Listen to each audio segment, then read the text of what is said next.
Kasus Daniel Mananta menarik untuk dibicarakan. Komentar sang mantan host Indonesian Idol ini tentang salib umat Kristen memicu kontroversi. Pernyataan itu dimuatnya di Instagram 13 November yang lalu. Dia bicara soal pertemuannya dengan Ustadz Abdul Somad. Menurut Daniel, dia banyak setuju dengan Abdul Somad. Salah satunya adalah soal pernyataan Abdul Somad bahwa di dalam salib umat Kristen ada jin kafir. Daniel bilang dia juga percaya bahwa di dalam patung yang dibuat manusia untuk disembah memang ada unclean spirit alias roh jahat atau roh kotor lah. Dengan yakin Daniel berargumen bahwa dia bicara begitu karena ada rujukan Alkitabnya. Di kitab Yesaya 44 kata Daniel memang ada larangan menyembah patung dan salib. Ini tentu saja menimbulkan reaksi keras dari banyak pemeluk Kristen. Di media sosial bertebaran konten-konten yang menyayangkan dan mengkritik tafsiran Daniel. Salah satunya dari YouTuber Romo Ndeso. Menurut Romo, patung Yesus dan salib itu bukan disembah umat Kristen. Kata Romo, umat Kristen membuat patung Yesus sebagai bentuk kecintaan kepada Yesus. Itu tak berarti umat Kristen menyembah patung Yesus dan salib. Sementara kitab Yesaya 44 itu sebenarnya bicara tentang kemarahan Tuhan kepada orang yang menyembah patung. Oke, saya tak akan berkomentar tentang substansi perdebatan itu karena saya kan bukan orang Kristen. Tapi kasus ini penting dibicarakan terkait kebebasan untuk mengekspresikan pendapat. Pertanyaannya, pantaskah atau etiskah Daniel bicara semacam itu? Saya adalah orang yang percaya pada kebebasan berekspresi. Karena itu saya percaya adalah hak Daniel untuk berpandangan semacam itu.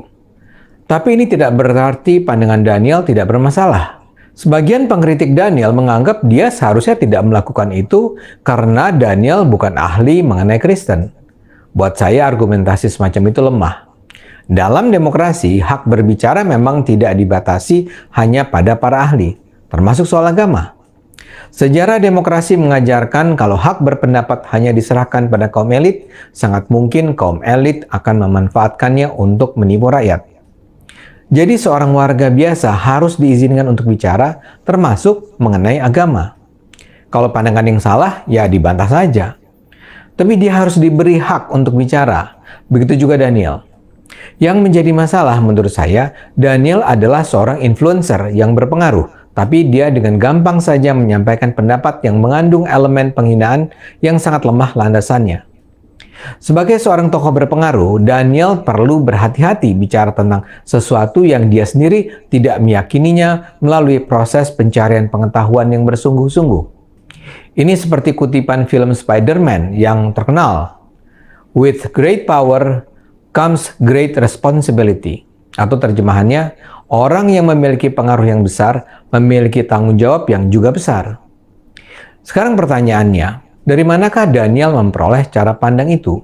Daniel memang merujuk kitab Yesaya 44. Di videonya dia bahkan bilang kalau ada yang ingin mengomentari pendapatnya sebaiknya membaca dulu kitab Yesaya 44. Tapi kalau dilihat secara cermat, yang dipersoalkan tentang konten Daniel bukanlah soal kitab Yesaya 44.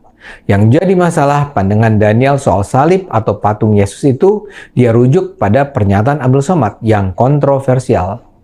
Di situ persoalan sesungguhnya berada. Kalau saja Daniel hanya membuat video di mana dia sebagai pemeluk Kristen mempertanyakan patung Yesus atau salib Kristen, masalah tidak akan melebar kemana-mana. Paling-paling akan ada orang seperti Romo Ndeso yang berusaha meluruskan pemahaman Daniel. Tapi karena dia menyatakan dia setuju dengan Abdul Somad, cerita jadi lain. Daniel tidak sadar, Abdul Somad pada dasarnya memang melecehkan Kristen. Pernyataan Abdul Somad ini sebenarnya sudah berusia lama. Dia mengucapkannya dalam sebuah ceramah 3 tahun yang lalu. Dia bilang, setiap kali dia menyaksikan salib akan menggigil hatinya. Itu terjadi katanya karena di dalam salib ada jin kafir. Karena itulah umat Islam tidak boleh menyimpan patung. Menurut Abdul Somad, kalau ada seorang muslim yang sedang menjelang kematian di rumah sakit dan di kamarnya ada salib, segera saja salib itu ditutup karena di dalamnya ada jin kafir yang akan memanggil-manggil dirinya. Abdul Somad bahkan menyatakan, kalau kau tak sanggup mengkafirkan dia waktu hidup, kafirkan dia menjelang kematiannya. Tak juga sanggup? antar dia ke makamnya pakai ambulans berlambang salib. Balik dari sini, beli piloks dan hapus lambang kafir itu, ganti bulan sabit merah. Jadi terlihat Abdul Somad bukan bicara hanya soal patung salib. Bagi dia, semua simbol salib adalah lambang kekafiran. Bahkan lambang palang merah di ambulans, menurut Abdul Somad, adalah lambang kekafiran. Apakah Daniel setuju dengan pandangan Abdul Somad itu? Menurut saya, dengan melontarkan komentar itu, Daniel seperti ingin mengajak penonton videonya untuk menghormati Abdul Somad. Ya, kalau diperhatikan, Daniel memang belakangan ini semakin terlihat ingin mendalami agama. Dia memiliki kanal YouTube, Daniel Mananta Network, yang menyajikan obrolan dia dengan banyak narasumber. Cukup sering dia mengundang narasumber yang bicara soal perjalanan spiritual dan agama. Daniel juga diketahui hadir di kajian Al-Quran yang diikuti artis hijrah seperti Arie Untung, Ferdy Hassan, dan Adrian Maulana. Tapi posisi Abdul Somad di mata Daniel tampaknya lebih istimewa. Dia kabarnya ikut berbagai acara yang dihadiri Abdul Somad. Daniel dan istri juga sampai bertamu ke rumah Abdul Somad di Pekanbaru. Di Instagramnya, Daniel menyebut pertemuannya dengan Abdul Somad sambil makan durian sebagai unforgettable sweet moment. Masalahnya, Abdul Somad adalah pemuka agama yang sangat bermasalah. Pendapatnya tentang jin kafir hanyalah salah satu ucapan kontroversialnya. Pendapat-pendapat yang lain juga sangat membahayakan persaudaraan bangsa Indonesia. Yang juga terkenal adalah isi ceramahnya yang menyamakan orang Cina dengan setan. Dalam ceramah yang terekam video itu dia bilang, iblis hanya menggoda orang beriman. Makanya jarang-jarang orang kafir kerasukan setan. Jarang orang nengok orang Cina kerasukan setan. Kenapa orang Cina jarang kerasukan setan? Ya, sesama setan tidak saling menggoda. Jadi kalau sekarang banyak yang marah dengan Daniel, ini bukan cuma soal tafsir keagamaannya. Yang membuat orang marah dengan menyatakan ia setuju dengan ucapan Abdul Somad soal jin kafir, Daniel pada dasarnya sedang membangun reputasi pemuka agama yang berulang kali menyakiti hati umat Kristen dan orang-orang Cina di Indonesia.